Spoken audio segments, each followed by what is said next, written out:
હાલો દોસ્તો, જો તમે જેસલમેર જવાનું વિચારી રહ્યા હોય તો મહેરબાની કરીને અત્યારે ત્યાં જતા નહીં, કારણ કે ત્યાંના લોકો અત્યારે ઉઘાડી લૂંટ ચલાવી રહ્યા છે. કેમ્પવાળા લોકો એક દિવસના રહેવાનું ભાડું 20,000 થી 50,000 રૂપિયા લઈ રહ્યા છે. તો અત્યારે એના કારણે કોઈ ના જશે. મહેરબાની કરીને અમારી સાથે તો સ્કેમ થઈ ગયો છે, પણ તમને લોકોને સાવધાન કરવા માટે આ વિડીયો બનાવવામાં આવ્યો છે. બાઇકવાળા, કેમલવાળા અને મોટર્સવાળા ફરવા માટેના ખાલી 10-15 મિનિટ ફરવા માટેના 2,000-3,000 રૂપિયા લઈ રહ્યા છે. તો અત્યારે મહેરબાની કરીને કોઈ જેસલમેર ના જશે.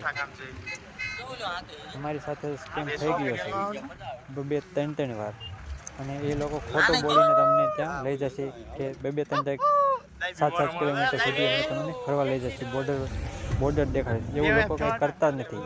બસ થોડા દૂર જઈને પાછા આવીને તમારી પાસે પૈસા લઈ લે.